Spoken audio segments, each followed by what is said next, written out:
Muy bien, pues estamos aquí para hablar de el centenario de la relatividad general, no de cualquier relatividad, porque ya sabéis que hay dos teorías de la relatividad, una es la relatividad especial y otra es la relatividad general. En el año 1915, en noviembre concretamente, Einstein, que es este señor de aquí de la izquierda, como todo el mundo reconocerá, un Einstein bastante joven, el Einstein conocido es el Einstein de los 30, de los 40, de los 50, que es un Einstein mucho más envejecido.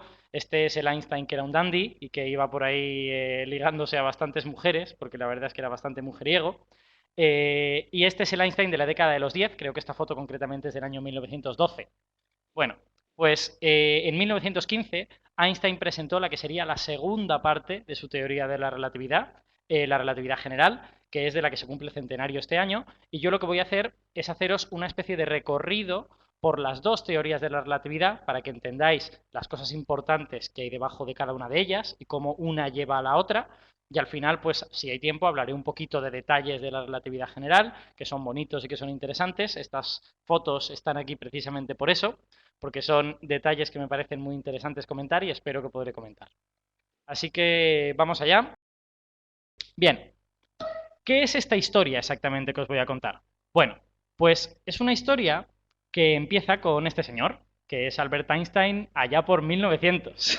Es un Albert Einstein increíblemente joven, una imagen que muy poca gente tiene de Einstein. Este señor pensaba mucho sobre la luz, le preocupaba la luz, le preocupaban unas cuantas cosas de la luz, que ahora os contaré, ¿vale? Pensando sobre ella, sobre todo le preocupaba el hecho de a qué velocidad debía moverse, ¿no? De si era posible adelantar un rayo de luz, si podíamos perseguir un rayo de luz.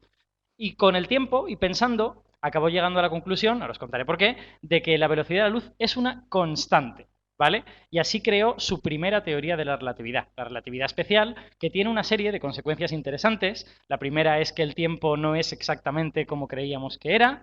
La segunda es que la energía y la masa son cosas más parecidas de lo que pensábamos, hay una relación entre ellas.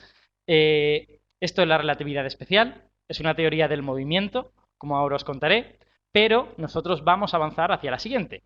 Y en la siguiente, a quien tenemos es este otro caballero, que es del siglo XVII y se llama Isaac Newton. Este señor hizo una teoría muy buena sobre la gravitación, que nos explica muy bien pues, cómo funciona el movimiento de los planetas, cómo funciona el sistema solar, lo explica con una precisión alucinante. Lo que pasa es que esta fórmula que hay aquí, esta fórmula, tiene un pequeño problema que a Einstein le molestaba bastante. El problema es que esta gravedad es instantánea. ¿Vale? Esta gravedad, si tú colocas un poquito de masa en el Sol, el universo entero se entera al cabo de nada, en un instante. Eso le molestaba bastante a Einstein. Entonces empezó a pensar. Él sabía de movimiento, había hecho una teoría sobre el movimiento, ¿vale? Entonces empezó a pensar sobre cosas que con movimiento podían imitar la gravedad que conocemos. Entonces se le ocurrieron una serie de ejemplos que os contaré, y esta serie de ejemplos le llevó a postular pues que el espacio-tiempo como lo conocemos a lo mejor no es simplemente un andamio sobre el que nosotros andamos, sino que es una cosa dinámica, es una cosa curvada debido a la masa que hay en ella y que nosotros estamos a la vez curvando el espacio y siguiendo las líneas que hay en él. Ahora os lo contaré todo muchísimo mejor. Esto luego tiene consecuencias importantes, como estas dos imágenes de aquí, que luego os explicaré exactamente lo que es, y todo esto constituye la relatividad general, que es una teoría de la gravitación. ¿Vale? Es una nueva teoría de la gravedad en la que se pone de acuerdo la gravedad de Newton con la teoría de la relatividad especial que Einstein había hecho. Vamos a empezar con todo esto. Este asunto empieza con la luz, ¿vale? Esta es una imagen famosa de la estación central de tren de Nueva York en el año 34, donde se ve la luz pues como si fuesen cañones, ¿no? Como si fuesen cosas que entran a través de los cristales y que impactan contra los objetos. La primera pregunta que nos hemos de hacer para ir conociendo esta historia es qué es exactamente la luz. Y vosotros probablemente, como estáis estudiando una ingeniería, tenéis al menos la primera respuesta, al menos la palabra. Es una onda electromagnética, ¿vale? ¿Qué significa que es una onda electromagnética? Pues significa que es un campo eléctrico que aumenta y decrece, y acoplado a él un campo magnético que también aumenta y decrece, aumenta y decrece, porque sabéis que el campo eléctrico y el magnético sufren inducción entre ellos. Cuando uno de ellos cambia, hace que el otro también cambie. Entonces, la luz, básicamente, es un campo eléctrico y un campo magnético que van cambiando de manera sincronizada, de manera que se hacen avanzar el uno al otro, ¿vale? Cuando uno decrece, el otro crece, y cuando uno crece, el otro decrece, y eso hace que la luz se propague en alguna dirección recta y tenga este aspecto como de partículas que llegan a algún sitio, que incluso rebotan y que de hecho pueden transmitir movimiento a las cosas. Se puede impulsar una especie de molinillo con luz, ¿vale? Entonces Einstein pensaba sobre qué era exactamente esta luz. No todo el mundo en la época de Einstein tenía completamente claro lo que era un campo. El concepto de campo lo había ideado Faraday unos 70 años antes. No todo el mundo, bueno, en aquella época casi nadie lo entendía. En aquella época a Faraday le decían que estaba loco, básicamente. Con el tiempo la gente lo fue entendiendo, poquito a poco. Y en los años 60 del siglo XIX hubo un señor llamado Maxwell que creó la teoría del electromagnetismo, que nos permitió entender la luz como esta onda electromagnética. Aún así, a principios del siglo XX, no todo el mundo tenía completamente asumido cómo funcionaba el electromagnetismo. Había gente que pensaba que estas ondas electromagnéticas tenían que propagarse sobre algo, tenían que propagarse pues, sobre alguna especie de fluido al que hicieran vibrar y que eso permitiera que el campo aumentara y disminuyera. De la misma manera que una onda en el mar, lo que es agua subiendo y bajando, ¿vale? Ese fluido se llamaba éter, ¿vale? Y la gente estaba intentando continuamente averiguar sus propiedades. Einstein, sin embargo, pensaba en esto como realmente simplemente campos, objetos que existen en el vacío y que se impulsan el uno al otro, que no necesitaban ningún tipo de soporte para moverse hacia adelante. Entonces Einstein se planteaba qué pasaría si estos campos que están impulsándose el uno al otro los pudieras ver parados. ¿Qué pasaría si pudiéramos movernos a la misma velocidad que la luz?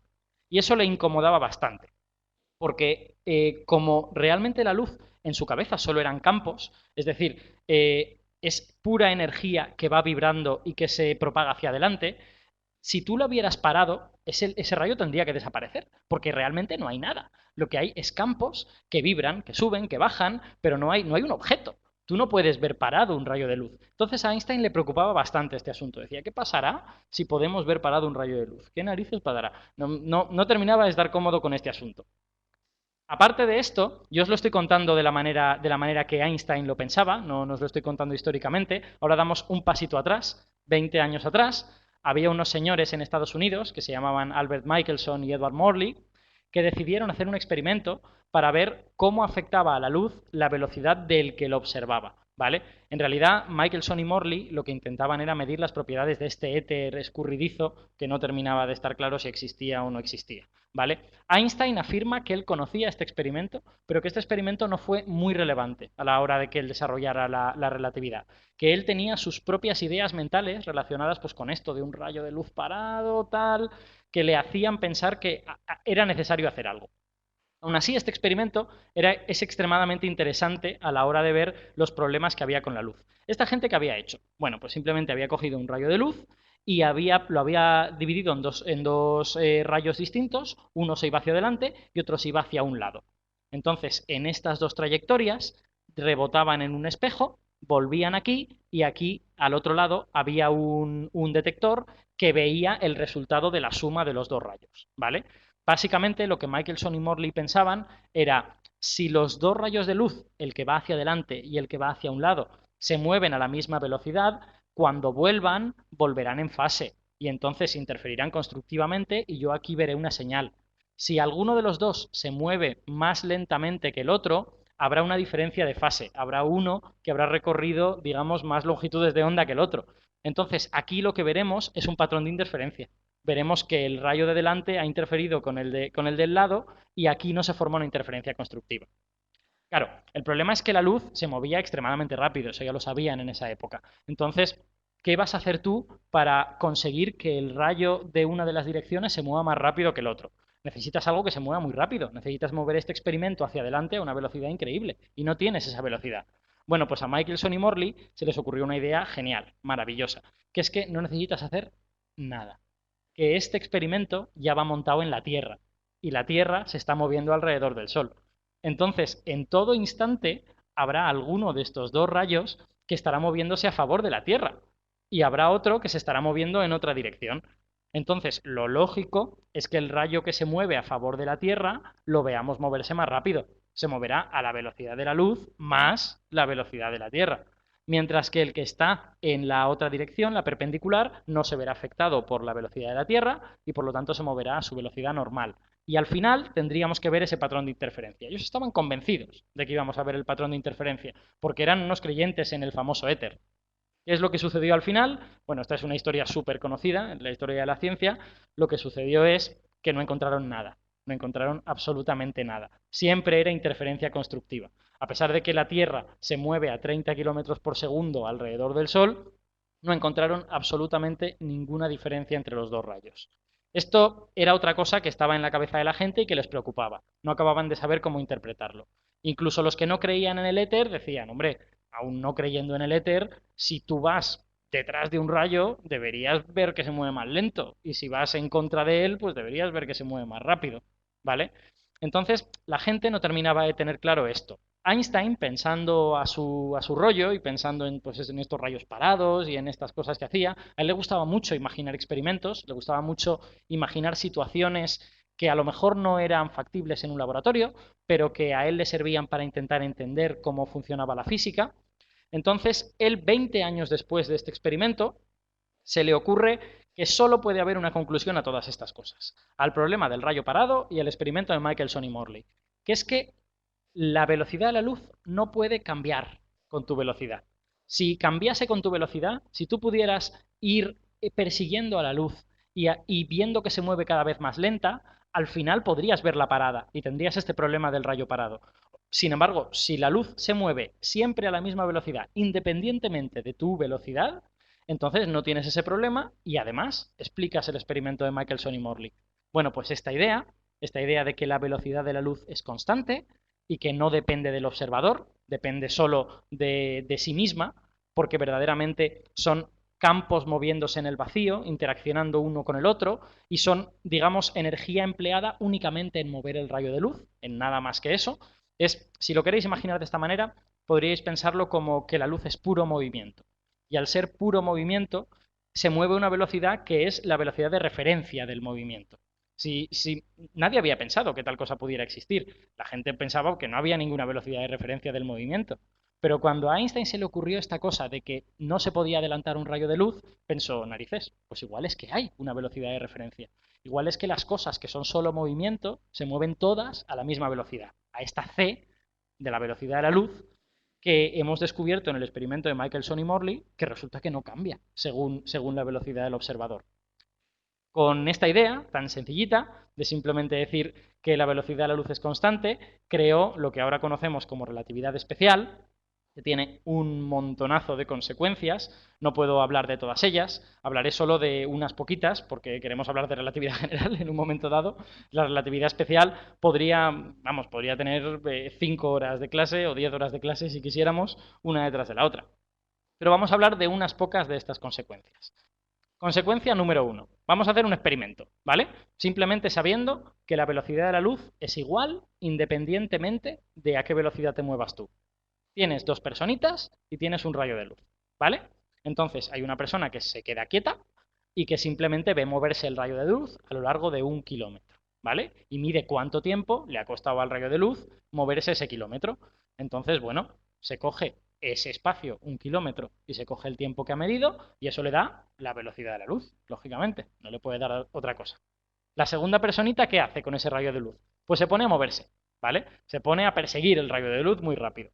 Entonces, lógicamente, esa persona va a ver que la luz recorre menos de 1 kilómetro, ¿vale? Ese mismo rayo de luz va a recorrer menos de 1 kilómetro porque él ya ha hecho una parte del camino, le ha ahorrado esta parte y él va a ver que se mueve menos, ¿vale? Entonces, bueno, esta persona mide a la vez su tiempo y también le da la velocidad de la luz, por lo que dice Einstein, porque la velocidad de la luz es la misma independientemente de que te muevas o de que estés quieto. Vale, pues teniendo en cuenta que la distancia que ha medido el segundo observador es más pequeña que la del primero y que ambas partida por el tiempo te dan la velocidad de la luz, solo podemos deducir una cosa, que es que el tiempo que ha medido la segunda persona es más pequeño que el tiempo que ha medido la primera. O sea que el segundo observador, solo por estar moviéndose, ha medido un tiempo distinto Su tiempo ha corrido a una velocidad diferente a la del que estaba en reposo. Este ejemplo que os acabo de poner no es completamente riguroso, es un pelín mentiroso, ¿vale? Si lo miráramos en detalle acabaríamos encontrándole fallos, pero sirve para ver el tipo de cosas que suceden.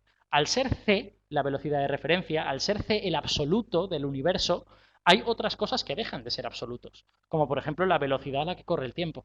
El tiempo no corre igual cuando tú estás quieto que cuando te estás moviendo, porque los dos tenéis que medir c. Y eso obliga a que ciertas cosas cambien, ¿vale?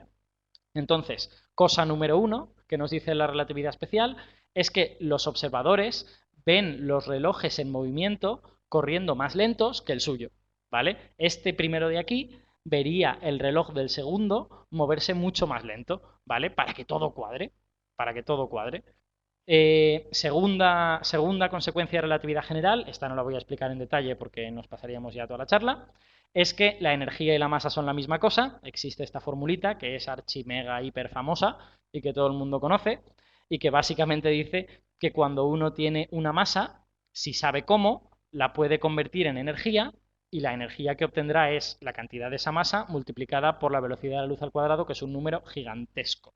Por lo tanto, en cada trocito de masa se esconden gigantescas cantidades de energía, ¿vale? En realidad la relatividad especial dice muchas más cosas sobre la energía y la masa. Hay una relación muy íntima entre ambas y ambas son mucho más parecidas de lo que nos habíamos imaginado antes que eso, ¿vale? Por ejemplo, perdón, ay, madre mía, no sé qué he hecho. Vale, perdón.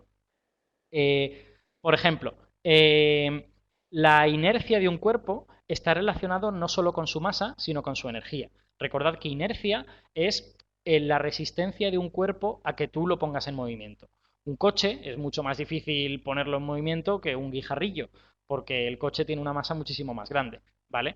Pues a partir de la relatividad especial, lo que deducimos es que las cosas que tienen mucha energía, aunque esa energía no sea masa, puede ser, por ejemplo, energía del movimiento, puede ser las cosas que se mueven muy rápido, ¿vale? También tienen una inercia muy grande, porque la inercia tiene que ver con la masa-energía, que son la misma cosa.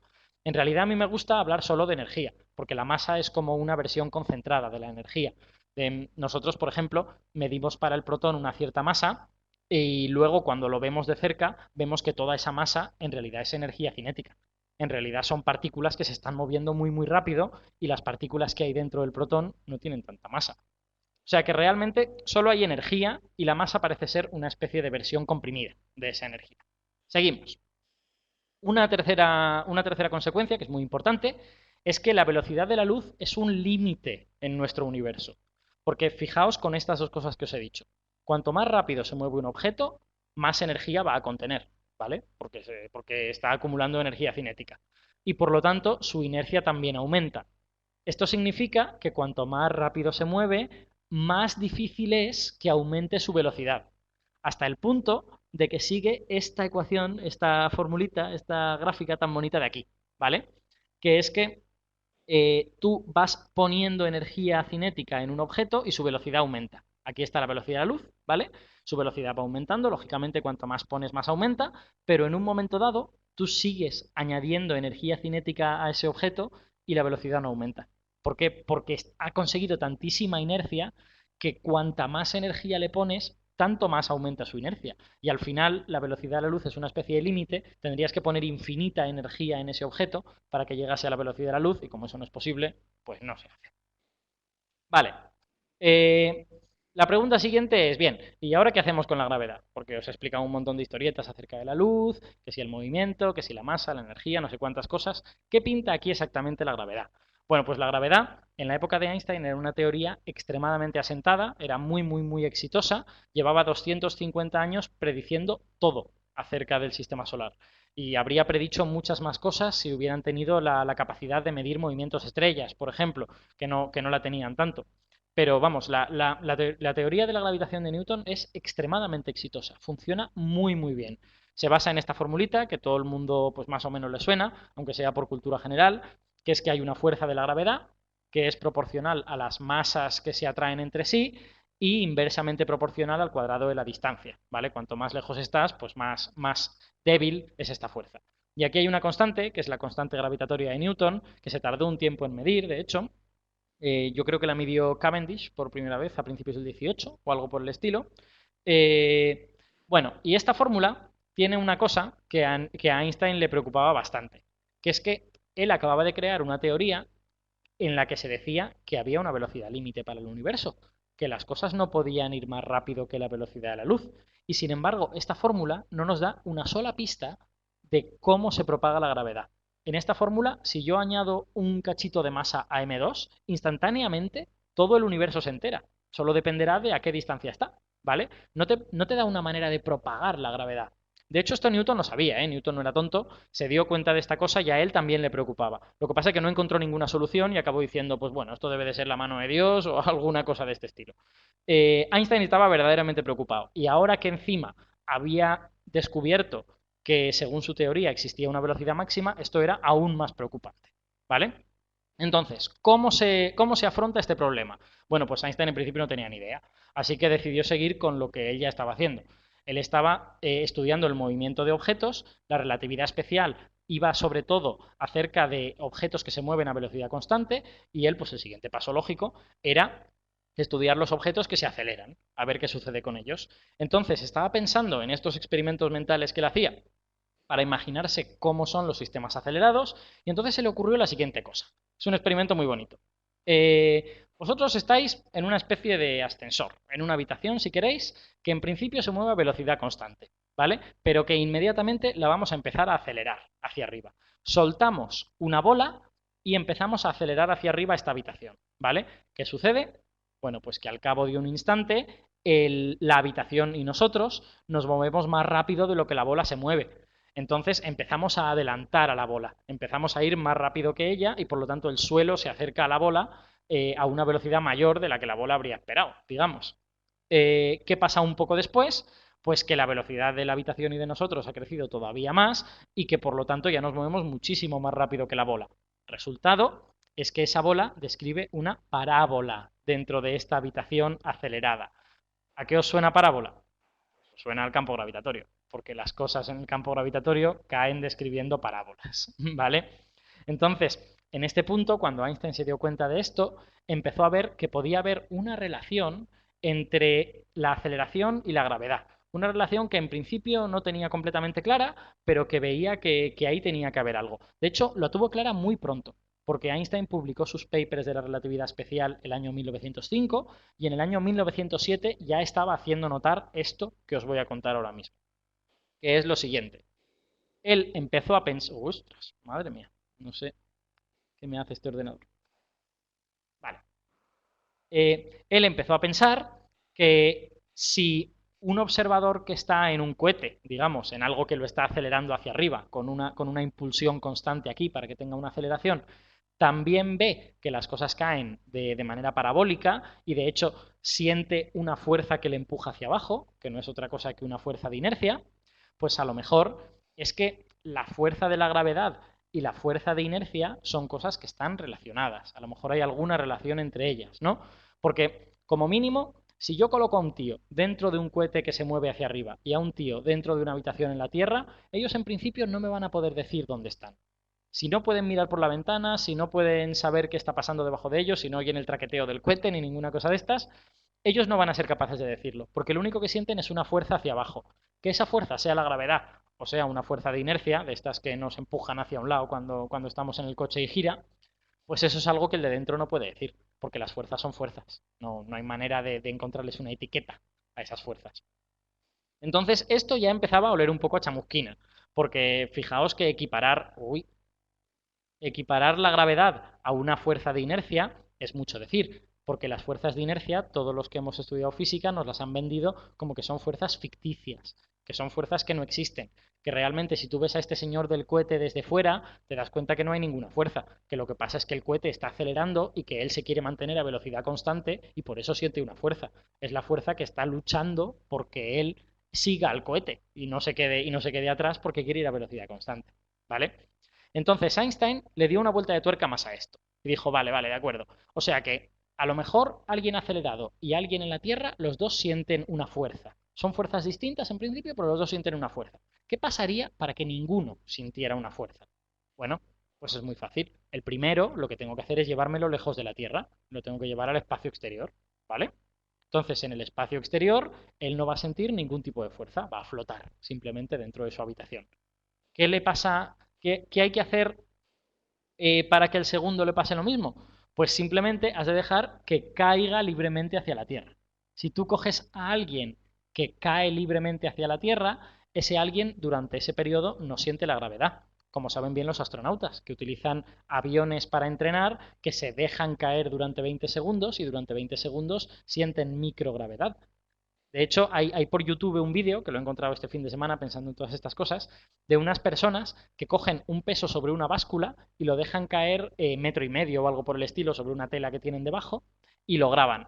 Y se ve que mientras el peso y la báscula están cayendo, la báscula marca cero como peso para ese objeto, porque mientras caen no hay ninguna fuerza que empuje al peso contra la báscula y por lo tanto la báscula no siente que haya gravedad. Eh, Einstein cogió esta idea y lo que hizo fue convertirla en un principio físico. La convirtió en una cosa que se llama principio de equivalencia. El principio de equivalencia lo que dice es que de la misma manera que los dos caballeros de la izquierda no son capaces de decir si están en la Tierra o están en un cohete, los dos caballeros de la derecha tampoco van a saber decir si están en el espacio lejos de cualquier planeta o estrella o si están simplemente cayendo hacia una estrella y dentro de poco van a palmar de manera estrepitosa. ¿Vale? Este principio llevado a un extremo y expresado como que ambos van a ver la misma física, tanto, madre mía, perdón, tanto este como este van a ver exactamente los mismos fenómenos físicos, porque ambos van a estar desprovistos de la fuerza de la gravedad, por ejemplo, y el resto de física, pues en principio no tiene que ver con estas cosas, se llama principio de equivalencia. Y el principio de equivalencia es el corazón de la relatividad general. Es lo que va a llevar luego a plantear toda esta teoría con espacios-tiempos curvados, ¿vale? ¿De qué manera se llega ahí? Pues se llega de esta manera. Por un lado, hay que observar que la fuerza de la gravedad tiene cierto parecido con una fuerza de inercia. Y las fuerzas de inercia, si te colocas fuera, se eliminan. Segunda cosa, parece que los observadores que caen libremente no se pueden distinguir de ninguna manera de los que son libres, ¿vale? Los observadores libres en principio se mueven en línea recta, como si habéis visto Gravity, todos sabréis, al estar en gravedad cero, esa gente en el momento que pegan un empujoncito o cualquier cosa, se alejan hacia el espacio exterior sin remedio de volver, a no ser que tengan cohetes, ¿vale? Entonces, viendo estas dos observaciones, Einstein se empezó a plantear si la fuerza de la gravedad será una fuerza fundamental o no. Porque si es una fuerza de inercia, si se debe a mi punto de vista, digamos, y en el momento en que me dejo caer la fuerza de la gravedad desaparece, a lo mejor es que no es algo fundamental. Igual es que es otra cosa. En ese momento empezó a pensar si realmente le hacía falta la fuerza de la gravedad, si a lo mejor había otra manera de expresar la gravitación que no fuese utilizando la fuerza de la gravedad. A lo mejor se podía explicar todo sin fuerzas, pero ¿cómo exactamente se hace, no? Porque las órbitas de los planetas, que están también libres alrededor de la estrella, no hay ningún cohete que los esté impulsando, solo la gravedad actúa sobre ellos, así que de alguna manera están libres. Los planetas y los asteroides pues se mueven en elipses, no se mueven en rectas. Entonces, ¿cómo va a ser que un planeta que está libre alrededor del Sol sea lo mismo que un tío que se mueve en una línea recta por el espacio exterior? Eso no es posible, porque las rectas y las curvas no son la misma cosa. No son la misma cosa, o a lo mejor sí. Os voy a poner un ejemplo. Imaginaos un avión que quiere viajar desde el sur de la península de Kamchatka, donde ahora mismo debe hacer un frío bastante importante, hasta Estambul, ¿vale? Ese avión, ¿qué trayectoria va a seguir por la Tierra? ¿Va a seguir esto? ¿Una línea recta a lo largo de este bonito mapa? No sé si sabéis mucho de aviones o de cómo se mueven los aviones, pero ningún avión sigue este tipo de trayectorias. Los aviones hacen otro tipo de viajes. Los aviones hacen cosas como esta. Van realizando lo que sobre el mapa parece una curva, ¿vale? Y esto no lo hacen porque sea gente muy rara o porque les apetezca hacer cosas extrañas, lo hacen porque este es el camino más corto realmente. A nosotros siempre nos han dicho que el camino más corto entre dos puntos es una recta, pero en la Tierra no. En la Tierra este es el camino más corto porque la Tierra no es un plano, la Tierra es una esfera. Entonces, si coges la Tierra como lo que es, como una esfera, te das cuenta de que el camino más corto entre Estambul y Kamchatka realmente es este. Vale, esta trayectoria de aquí Se llama trayectoria geodésica. Tiene que ver con eso, con hacer lo más pequeño posible la distancia entre dos puntos, ¿vale? Y las geodésicas tienen el truco de que dependiendo de en qué superficie te quieres mover, son de una manera o son de otra. Nosotros estamos acostumbrados a las geodésicas del plano, que son rectas, y siempre nos dicen que la distancia más corta entre dos puntos es una recta. Eso es mentira, a no ser que estés en un plano. Lo que pasa es que la superficie de la Tierra es muy aproximadamente plana y entonces casi siempre vale decir esto de que la distancia más corta es una recta. Pero en el momento en que tú ves que la Tierra es una esfera y te mueves en distancias muy grandes, empiezas a ver que las geodésicas en la Tierra ya no son rectas, son otra cosa. Se llaman círculos máximos y tal. La Tierra es este tipo de objeto y las geodésicas en una esfera como esta, pues son esto. Son círculos lo más grandes posibles alrededor de la esfera. Y si buscáis información veréis que efectivamente este tipo de trayectorias son las que siguen los aviones. Ahora bien, las geodésicas son diferentes cuando tú vas cambiando la superficie. En una esfera son esta cosa relativamente sencilla, pero en otro tipo de superficies extrañas pues pueden ser otra cosa. Por ejemplo, aquí tenemos un cono con geodésicas. Esta de aquí azul es todavía medio normal. Esta de aquí es, digamos, ir por el otro lado, aún tiene cierta lógica, pero esta roja, que da la vuelta aquí y hace un lacito, también es una geodésica sobre el cono, y obviamente ya no se parece en nada a una línea recta, de hecho se cruza a sí misma, no hay ninguna línea en el plano que se cruce a sí misma, ¿vale? Y este objeto de aquí, que es una especie de paraboloide de revolución muy extraño, pues aún tiene geodésicas más exóticas todavía, ¿vale? El mundo de las geodésicas es un mundo muy desconocido para el que no es experto en geometría, pues es un mundo súper rico, súper bonito, con muchas aplicaciones, a muchas cosas, y a primera vista esto puede parecer una cosa un poco marciana, pero este tipo de observaciones fueron las que hicieron que a Einstein se le encendiera la lucecita. Porque dijo, a ver, yo necesito que a veces el recorrido que siga mi observador sea una recta. Y sin embargo, a veces el recorrido que sigue mi observador es una curva, es pues como una especie de círculo alrededor de un astro o una elipse.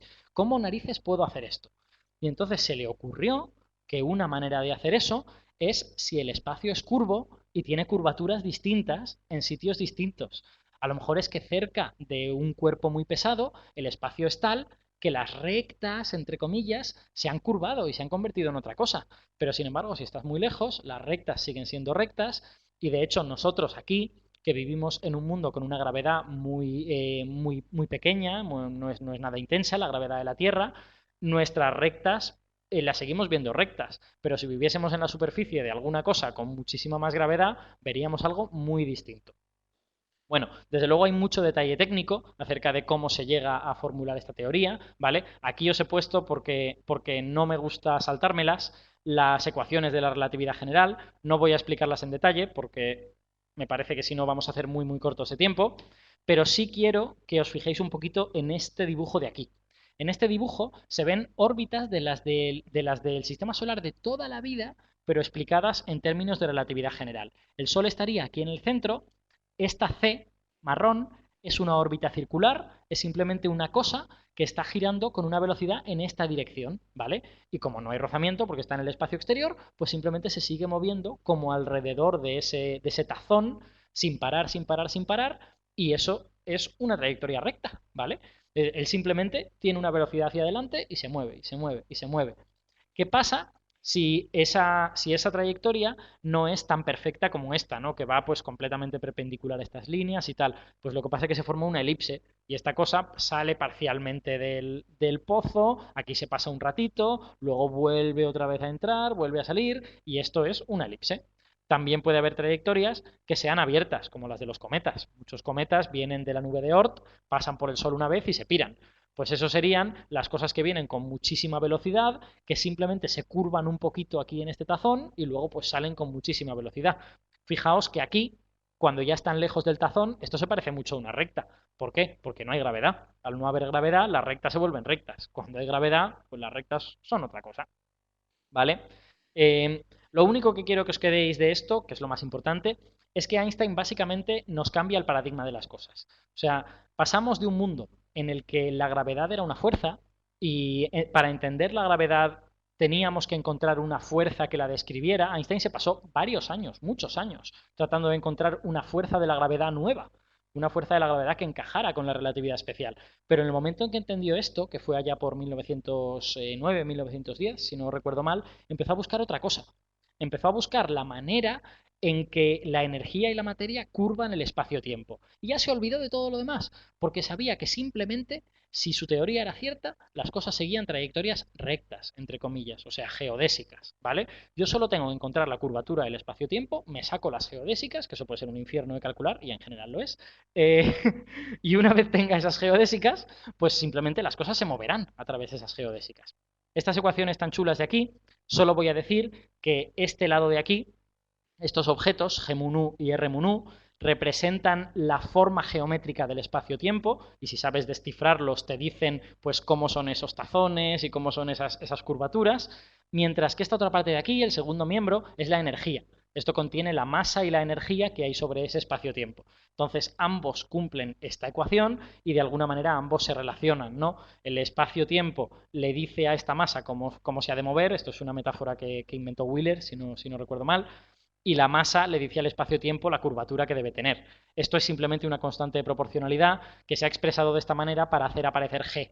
La constante de Newton vuelve a estar aquí porque efectivamente la relatividad general es la teoría de Newton, pero ampliada. ¿Vale? No sé cómo vamos de tiempo, creo que un poquito regular. Sí, vale. Pues voy a comentaros unas cuantas cosas más acerca de consecuencias que esto tiene. Hasta ahora todo ha sido muy teórico, se ha hablado de movimiento, se ha hablado del espacio-tiempo, las geodésicas. Os he intentado dar una hoja de ruta para que podáis llegar de hechos experimentales, como el de qué le pasa a la luz, a hechos teóricos, como esto de un espacio-tiempo curvado, ¿vale? Que es una cosa que puede resultar un tanto mind-blowing en un momento dado. Y ahora os voy a dar más hechos experimentales. Vale.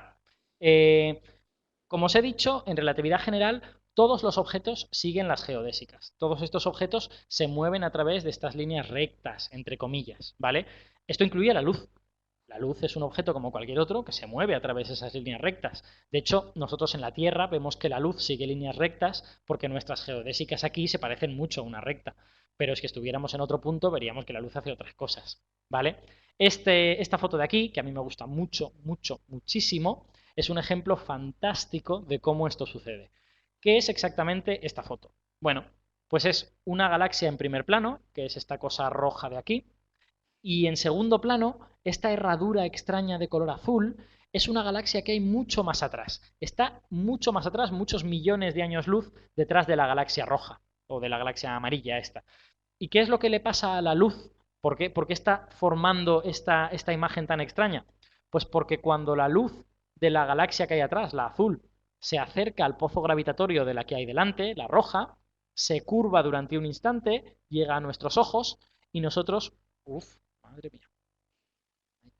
Vale. Y nosotros vemos una imagen de esa galaxia alrededor de este objeto rojo. ¿Vale? De hecho, por el otro lado sucede lo mismo. Por el otro lado llega también la luz, se curva, llega a nosotros y vemos otra imagen alrededor. Entonces, este efecto, que se llama lente gravitatoria, porque la luz al pasar por la masa se curva así y se curva así, ¿vale? Es completamente análogo a lo que hacen las lentes ópticas, pero se hace con masa, se hace con materia, ¿vale? Este efecto produce este tipo de cosas de aquí. Produce imágenes distorsionadas alrededor del cuerpo que está en primer plano, ¿vale? Y de hecho se puede hacer muchísima física con estas imágenes porque dependiendo del tipo de distorsión y dependiendo de una serie de cosas que se pueden medir, tú puedes medir la masa de la cosa que hay en primer plano. O sea que las lentes gravitatorias te sirven para medir masas de cosas que en otras circunstancias no sabrías medir. Y esto es muy, muy útil teniendo en cuenta que existe la materia oscura y que necesitas maneras de medir masas de cosas, ¿vale? La segunda foto que os he puesto es un ejemplo de exactamente lo mismo. Esto se llama la cruz de Einstein, ¿vale? Pero es entre dos objetos mucho más lejanos. Ya veis que se ven solo como puntitos, es bastante más fea esta imagen. En el centro hay una galaxia que está bastante lejos, está a varios cientos de millones de años luz. Y en segundo plano hay un cuásar, que es una fuente muy brillante, un puntual de luz, que está muchísimo más lejos. Este cuásar creo que está a 8.000 millones de años luz o algo por el estilo. Y lo que vemos es la luz del cuásar curvándose alrededor de la galaxia por 4 puntos distintos. O sea, nosotros vemos 4 puntos cuando en realidad lo único que hay es uno que está detrás del centro. Pero la luz se curva alrededor de esa cosa que tenemos en primer plano y nos forma esta preciosísima imagen de una cruz de Einstein, ¿vale? Que es como se llama este bonito efecto. Esta foto es una foto de cómo son realmente las lentes gravitatorias en la realidad. Estas imágenes que os he enseñado son lentes gravitatorias muy perfectas, muy excepcionales, súper escogidas, en plan de, ostras, lo que he encontrado, qué bonito es. Las lentes gravitatorias en la realidad se parecen a esto. Es decir, son muchas galaxias que están en primer plano y que no tienen ningún tipo de distorsión, todas estas que son como puntitos y pultitos y espirales. Y luego vemos cosas extrañas en esta foto. No sé si vosotros lo veis, pero aquí hay unos arcos que son muy extraños. Aquí hay otros arcos que también son muy extraños. Y aquí hay más y más y más. Esta foto está llena. ¿Qué es lo que está sucediendo en esta foto? Pues que todas estas galaxias de color amarillo están en primer plano y tienen detrás otras galaxias a las que les están haciendo este efecto de lente gravitatoria. Y como son muchísimas galaxias, es un cúmulo muy compacto, el efecto de lente gravitatoria es muy intenso. Entonces, todas las galaxias de segundo plano se reducen a estos arcos, ¿no? Son imágenes totalmente distorsionadas de las galaxias de segundo plano. Esta es una imagen realmente bonita, es un cúmulo famoso y esta foto creo que es del Hubble, si no recuerdo mal. Vale. Cosa número 2. Un objeto del que todos habéis oído hablar, aunque solo sea por la ciencia ficción, que son los agujeros negros.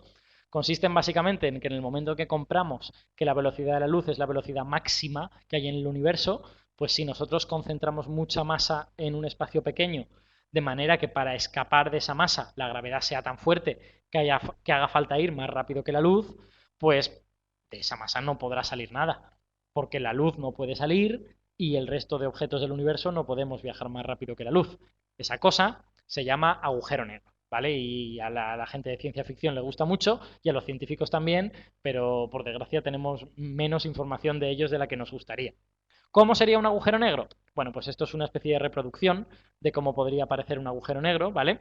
Si estuviese él solo y solitario delante de la Vía Láctea a una cierta distancia de la Tierra. Bastante cerca, por cierto, porque se ve muy bien. Bueno, pues lo que veríamos es el centro muy negro y a su alrededor veríamos este efecto de lente gravitatoria, ¿vale? Fijaos en esta nube de aquí arriba del agujero negro, en realidad es la nube de abajo, ¿vale? Que está dando la vuelta por el otro lado del agujero negro y nos llega por arriba. Es un efecto de lente gravitatoria muy, muy intenso porque el agujero negro tiene muchísima gravedad, ¿vale? A los que os guste el cine, a lo mejor también os suena este otro, en el que no me extenderé más para no hacerlo ya muchísimo más largo. Es de una película reciente que a mí me parece muy buena y que os recomiendo, se llama Interstellar, ¿vale? En este agujero negro suceden cosas del tipo que tiene alrededor un disco de materia brillante y la luz de esa materia se arremolina alrededor del agujero negro debido a su gravedad y forma una especie de halo muy bonito. De hecho, los astrofísicos que ayudaron a Christopher Nolan a hacer esta película van a publicar un paper con este resultado porque nadie se había planteado nunca qué pasaba con la luz de un disco alrededor de un agujero negro. Y pues lo que pasa, al parecer, es esto. Han metido las ecuaciones en un ordenador y les ha salido.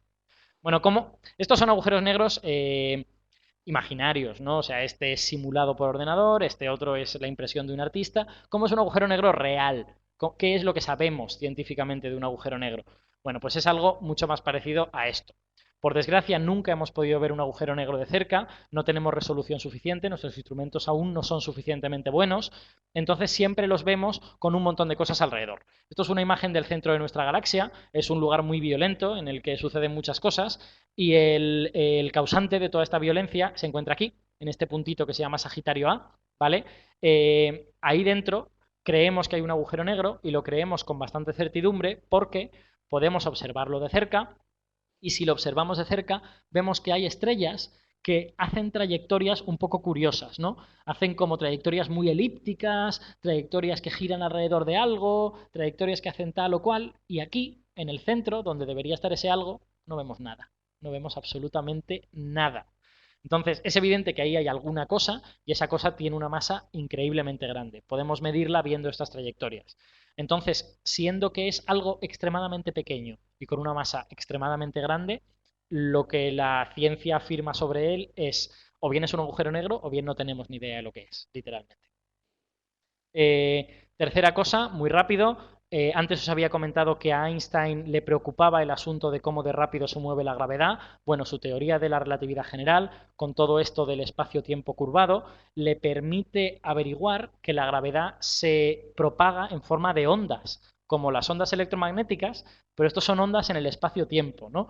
Es decir, podéis imaginároslo como que si tuvierais una regla y pasa una onda gravitatoria, esa regla haría ¡boing!, sería pequeña y se haría grande. ¿Vale? Las oscilaciones en el espacio-tiempo son oscilaciones en la distancia entre las cosas o incluso en los tiempos entre las cosas. ¿Vale? Esta imagen de aquí, que es muy bonita, representa un par de púlsares, un par de estrellas muy, muy masivas que giran la una alrededor de la otra y al girar producen ondulaciones en el espacio-tiempo. Y estas ondulaciones se propagan, se propagan, se propagan y se llevan parte de la energía de estas estrellas. De hecho, esto está comprobado experimentalmente. Os he puesto aquí una gráfica en la que se puede ver cómo disminuye el periodo de giro de una de estas estrellas, ¿vale? De girar a una velocidad muy grande, pues poco a poco va perdiendo energía y si no fuese por la relatividad general no podríamos justificar por qué está perdiendo esa energía, porque esa energía no es luz ni es ninguna otra cosa. Y de hecho, la línea representa la predicción de relatividad general y los puntos representan los puntos experimentales, así que vemos que muy probablemente en esa disminución del periodo de giro de estos sistemas estamos viendo ondas gravitatorias que están llevándose la energía de esos sistemas. Bien, para terminar, simplemente quiero que os quedéis que la relatividad no es una sola cosa, que es al menos dos teorías, ¿vale? Y que además abarca grandes regiones de la física. Por un lado, nace de observaciones que se relacionan con la luz y con el movimiento, pero luego se extiende hasta reformular completamente la gravedad, ¿vale? Hay una mitad de la relatividad, que es la relatividad especial, que habla del movimiento y que habla de la velocidad de la luz y propone que es igual para todos los observadores y que es un límite, ¿vale? Estas son cosas que espero que os suenen y que tengáis en la cabeza. La relatividad general es otra cosa. La relatividad general es una teoría de la gravedad, pero estudia la gravedad sin usar una fuerza. Lo que hace es decir que el espacio-tiempo se curva y que nosotros vamos siguiendo las rectas, entre comillas, dentro de ese espacio curvado, ¿vale? Consecuencias de la relatividad general son estas tres de las que os he hablado: las lentes gravitatorias, que hacen que se curve la luz alrededor de objetos masivos; los agujeros negros, que son regiones del espacio-tiempo de las que nada puede salir, y por lo tanto se ven negros porque no emiten absolutamente nada; y las ondas gravitatorias, que son realmente la solución al problema de Einstein, ¿no? A lo que a Einstein le preocupaba tanto, que era si realmente la gravedad se propaga instantáneamente. Bueno, las ondas gravitacionales son la respuesta, se mueven a la velocidad de la luz y son capaces de propagar la energía de la gravedad, pero eso sí, nunca más rápido que la luz. Y con esto, muchas gracias y espero que os haya gustado.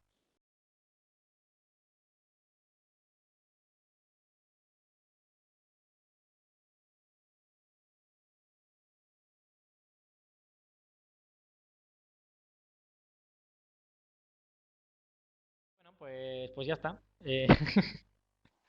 Digan ustedes cosas. Me alegro de que os haya gustado. Veo aquí que a todo el mundo le ha gustado. Jope, qué maravilla. Ah, eso es interesante. Eh, vamos a hablar de esta cosa, de lo de los 20 años y tal. Eh, bueno, yo os he explicado un poquito por encima cómo en relatividad especial la velocidad de la gente hace que los relojes corran a ritmos distintos, ¿vale? Eh, Eso no solo pasa debido a la velocidad. Como hay esta analogía entre movimiento y gravedad, como el movimiento y la gravedad están relacionados, hay situaciones análogas en gravedad también. O sea, hay situaciones de campos gravitatorios que hacen que los relojes corran más lento. Y en concreto es muy fácil de entender. Cuanto más intensa es la gravedad, más lentos corren los relojes. Entonces, en concreto en Interstellar, hay un momento en que unos cuantos personajes se van a un planeta que está sometido a una gigantesca gravedad. Entonces, para ellos los relojes corren muy lentos, han pasado, creo que son 3 horas, y sin embargo para la persona que se ha quedado fuera han pasado 23 o 24 años, ha pasado una barbaridad de tiempo.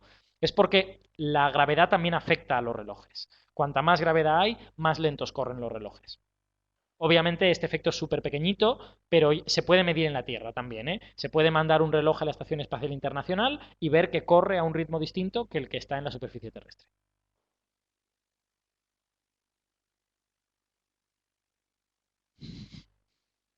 Sí, sí, o sea, bueno, es que, vamos a ver, en este rato yo he tenido tiempo de contaros un 1% de la relatividad. Es que la relatividad está llena de cosas. Os he contado las más fáciles de entender. O sea, hay otras que son casi marcianas, que te las cuentan y dices, pero esto no puede estar pasando. Y sin embargo, las matemáticas te las haces y sucede, efectivamente. La relatividad es un mundo, no es un mundo extraño, sino un mundo antiintuitivo. Es un mundo que no se parece al mundo que conocemos. Bueno, más cosas. A ver.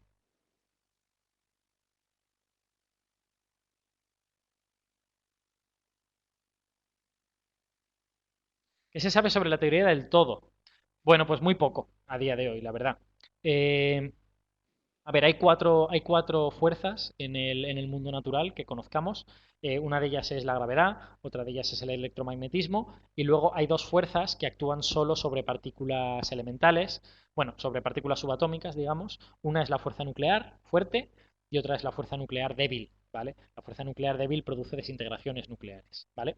Entonces, de esas cuatro fuerzas, hay tres que se entienden muy bien dentro de la teoría cuántica. ¿Vale? Están descritas cuánticamente, la teoría cuántica es la teoría buena de las cosas, en principio, o sea, explica muchas más cosas que la teoría clásica, con lo que en principio la teoría buena.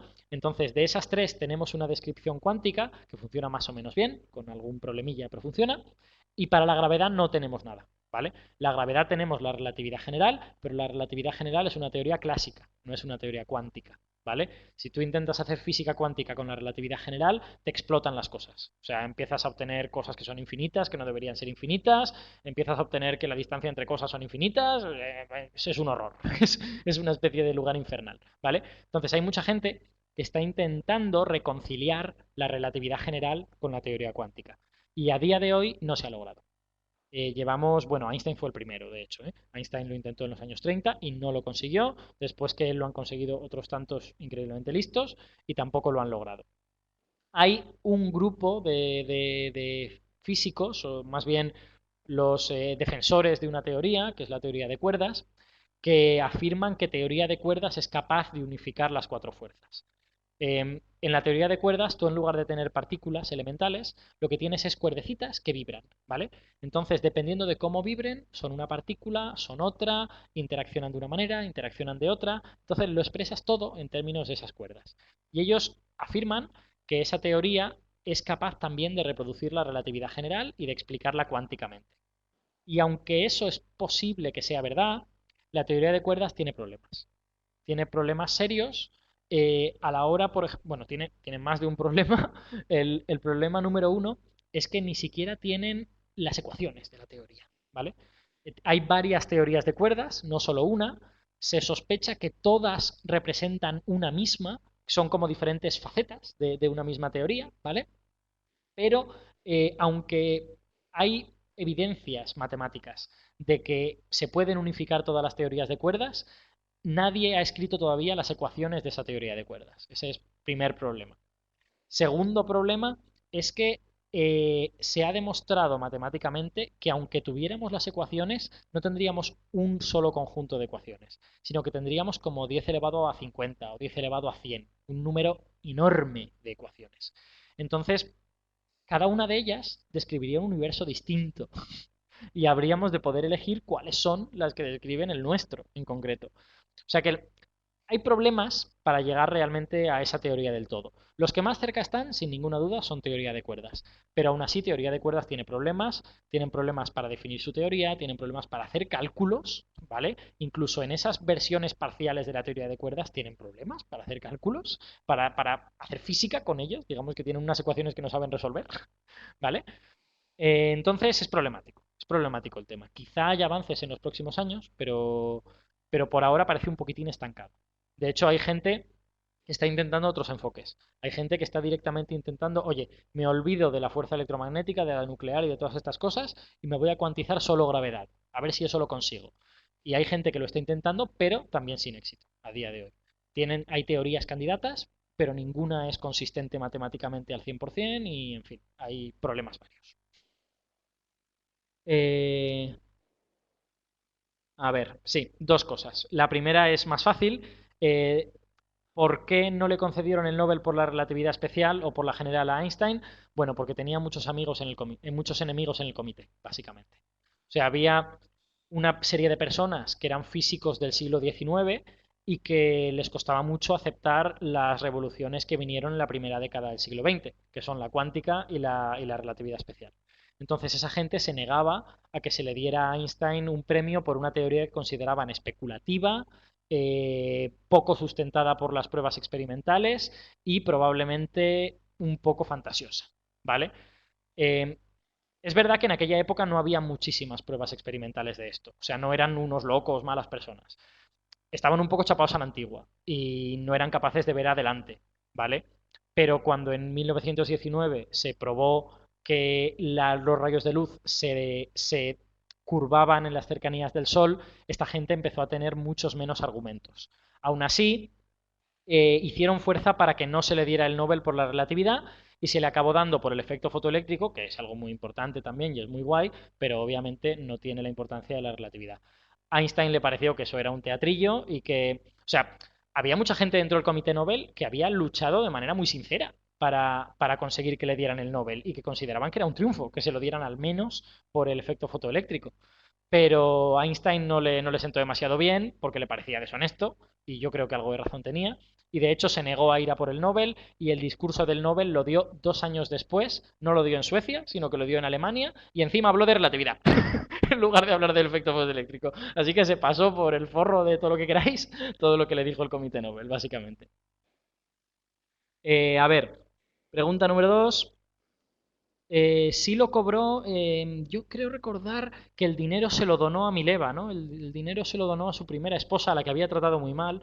Einstein era una persona muy problemática, humanamente hablando. Era, en fin, no era fácil convivir con él, la verdad. Eh, y sí, creo que lo cobró y se lo dio a Mileva porque a él realmente el dinero le daba igual. Él era un tipo dedicado a cosas superiores del espíritu, ¿no? Dedicado pues a la ciencia, a que los humanos se llevaran bien entre sí, esas cosas se le daban bien. Un amigo mío me dijo una vez, me hace mucha gracia la frase, que Einstein era una persona que amaba mucho a la humanidad, pero le costaba mucho amar a las personas. Y la verdad es que las pruebas le dan un poquito la razón, le dan un poco la razón, la verdad. Siguiente pregunta. ¿Qué pasa con esto de la reducción de la velocidad de la luz que se ha descubierto hace poco? Vale, pues lo que pasa es que yo no me he podido leer el paper todavía, ¿vale? Que a mí me dijeron esto el viernes, yo estuve súper liado con el programa de radio hasta el viernes, he estado un poco con gripe este finde y luego me he estado preparando la charla. Así que el paper no me lo he leído. Ahora bien, he leído un par de artículos periodísticos así un poco rápido y tengo la sensación de que hay trampa. Mi intuición, por lo que yo sé de óptica, que tampoco es muchísimo, pero un poquito sé porque tengo amigos que hacen óptica, mi intuición es que hay un poco de trampa. Y que realmente lo que ha sucedido es que han... bueno, no sé si vosotros conocéis la noción de velocidad de grupo, de paquete de ondas y todas estas cosas. O sea, cuando tú envías un rayo de luz, ese rayo de luz no es un punto y ya está, sino que es algo que crece, llega a un máximo y luego decrece, ¿vale? Es un paquete de ondas. Entonces, mi sensación es que estas personas que dicen que han ralentizado el rayo de luz, eh, lo que han hecho es reducir la velocidad del pico del paquete de ondas. Ahora, el paquete de ondas está hecho de varios rayos de luz. Entonces, decir que has reducido la velocidad de la luz, yo no sé si es sobreventa. Ahora bien, me tengo que leer el paper, ¿eh? Yo sospecho que si no es ese truco, habrá otro truco similar, ¿vale? Claramente la relatividad especial no se la han saltado, ¿vale? Lo que han hecho es otra cosa. Lo que han hecho es o bien jugar con la forma del paquete de ondas de la luz, o bien jugar con la velocidad de ese paquete de ondas. No estoy muy seguro de lo que han hecho, pero la relatividad especial no se la han cargado porque si no lo habrían dicho, básicamente. No porque yo sea un creyente en la relatividad especial, sino porque si se hubieran cargado la relatividad especial, habrían dicho, por favor, denme el Nobel ya. Y no lo han dicho. Así que deben de haber hecho otra cosa.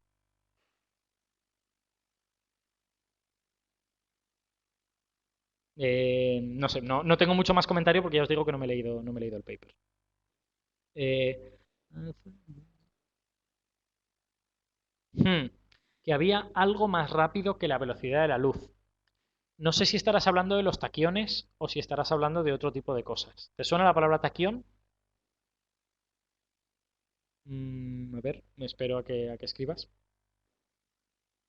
Como de protones, no. En protones seguro que no. A ver, existen unas excitaciones cuánticas, no quiero llamarles partículas, aunque les podríamos llamar partículas, predichas por algunas teorías, sobre todo por teorías de cuerdas, por cierto, que se llaman taquiones. Los taquiones viajan más rápido que la luz, ¿vale? Y eso quiere decir que viajan atrás en el tiempo, de una manera así un poco rara, ¿vale? Eh, vale, de acuerdo, hasta luego. Eh, los taquiones son una cosa un poco rara y de hecho son tan rara que son motivo para rechazar las teorías que los predicen, ¿vale? O sea que no solo no existen, sino que además los físicos de cuerdas que se encuentran con un taquión en su teoría dicen, mierda, esta teoría está mal, porque tiene cosas que viajan más rápido que la luz y la tira a la basura, ¿vale? Entonces los taquiones no son una cosa que aspire a ser real, son una predicción de ciertas teorías de cuerdas, que ya os digo que hay muchísimas versiones de teorías de cuerdas, y cuando hay taquiones o arreglas tu teoría de cuerdas o tu teoría de cuerdas está mal. En cuanto a otras partículas que viajan más rápido que la luz, no.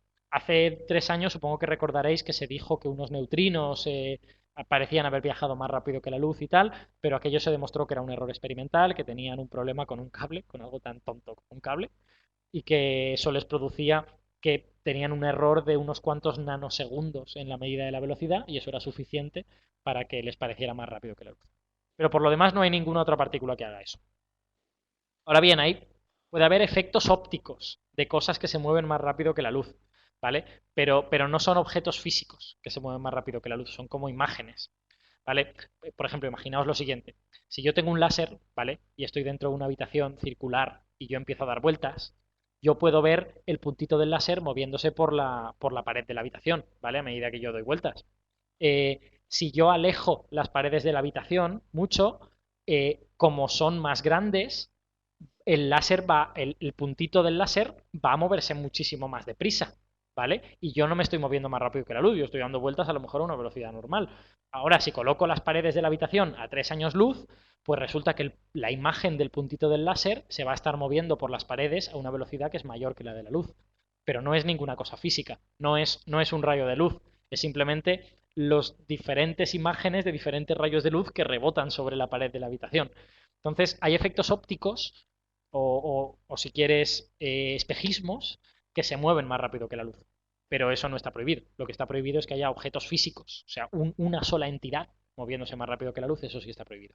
Efectos ópticos no, efectos ópticos puede pasar lo que sea.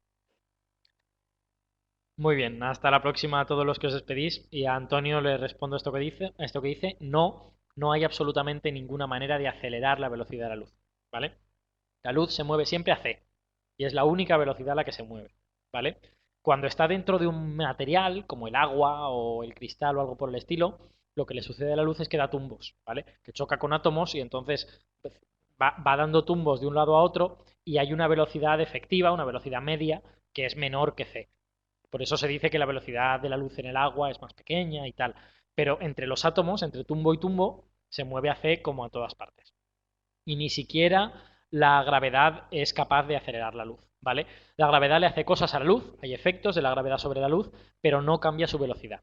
¿Qué cosas le puede hacer? Pues le puede cambiar la trayectoria, por ejemplo. Puedes hacer que la luz se arremoline alrededor de un agujero negro como este de Interstellar. Eh, puede cambiarle la longitud de onda. Un rayo de luz encerrado en un pozo gravitatorio, si consigue salir, va a dejarse parte de su energía en salir. Entonces, una luz que podría ser azul al principio, cuando sale de ese pozo gravitatorio, a lo mejor se ha vuelto roja, ha perdido parte de esa energía. Eso sí que es algo que la gravedad le puede hacer a la luz. Pero cambiar su velocidad, no, bajo ningún concepto. Nada puede cambiar la velocidad de la luz. La luz se mueve a c.